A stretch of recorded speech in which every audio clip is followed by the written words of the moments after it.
एक बार एक व्यक्ति रोज मंदिर जाता था।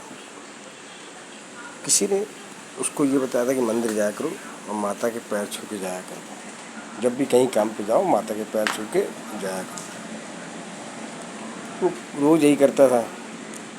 फिर उसने धीरे धीरे ये नियम बनाया कि जो भी रास्ते में मंदिर पड़ता उसके भी पैर छूता था। खड़ा रहता था 2 मिनट पैर छूने लगेगा। तो उसको कुछ उसका फ़ायदा नहीं हुआ। जब उसको फ़ायदा नहीं हुआ तो एक दिन अचानक वो मुझसे टकरा गया और मेरे पास आ गया। कहने लगा, यार मैंने तुम्हारा नाम सुना है, तो आप मुझे कुछ बताओ। मैंने क्या पता है भाई?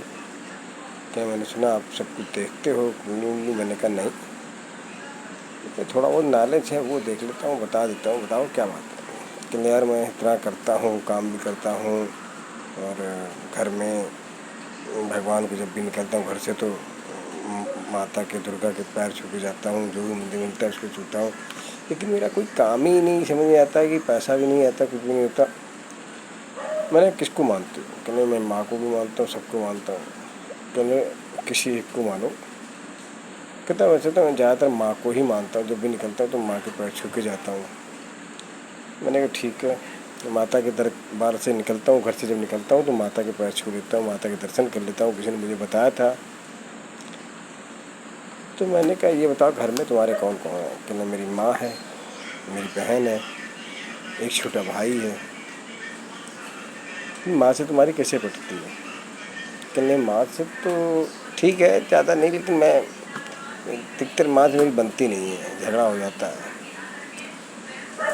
तो मैंने इससे ये कहा कि अगर माँ से झगड़ा हो जाता है तो माँ तो फिर भी माँ होती है, अगर झगड़ा होता है फिर बोलने लगेगी, उसमें क्या है भाई? माँ है, डांट सकती है, दुलार भी वही करेगी, डांटेगी भी वही। तो कहने लगा मैं यार कभी कुछ नहीं समझ पाता उनको, वो झगड़ा ही करती हैं, उनके मुँह पे गुस्सा रहता है। तो मैंने कहा कोई बात नहीं तुम कब से मंदिर जा रहे हो, रोज़ जाते हो, दर्शन करते हो और पैर छू के जाते हो, दर्शन करके जाते हो, किसी ने तुम्हें बताया? किसी ने तुम्हें ये नहीं बताया अपनी सगी माँ के पैर छू के जाओ, जिसने तुम्हें जन्म दिया है? कहता अरे उनके क्या छूने यार, वो तो रोज़ घर ही पे रहते हैं। हमने कहा वही है ना कि घर की मुर्गी दाल बराबर।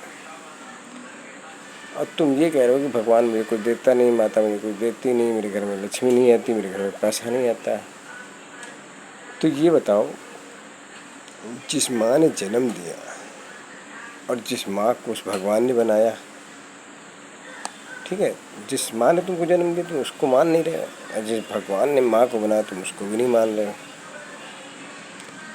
दोनों एक ही चीज़ है ना। जब तुम भगवान के बनाए हुए इंसान को नहीं मान रहे, यानी माँ को, जिसको देवी देवता भी पूजते हैं कि माँ बाप है तो सब कुछ है, माँ बाप से बड़ा कोई नहीं है, तुम दुनिया को दिखाने के लिए रास्ते पे खड़े जाते हो मंदिर के सामने और हाथ जोड़ते हो, कहते हो वाह भगवान मैं आपके दरबार में आया ताकि 4 लोग तुम्हें देखें और कहें वाह बहुत बढ़िया पुजारी है, पूजा पाठ करता, भगवान में श्रद्धा रखता है। वो श्रद्धा नहीं होती तुम्हारी, वो तुम्हारा एक दुनिया को दिखावा होता है।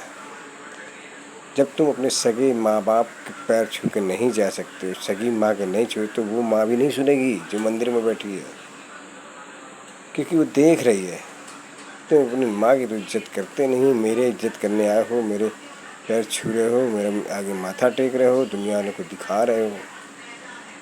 सबसे पहले तो अपनी माँ के पैर छूना सीखो।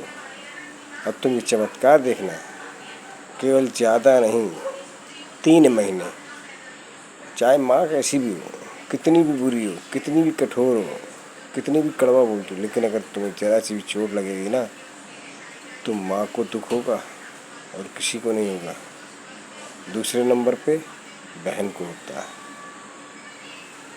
और किसी को दुख नहीं होता। आज से गांठ बांध लो, तुम मंदिर जाओ चाहे न जाओ, अपनी माँ के पैर छू के निकलो। उसके बाद तुम चाहे अगर इच्छा हो तो माता के आगे खड़े हो जाओ, माता के पैर छू के जाओ, देखो कि माता तुमसे कैसे प्रसन्न होती है।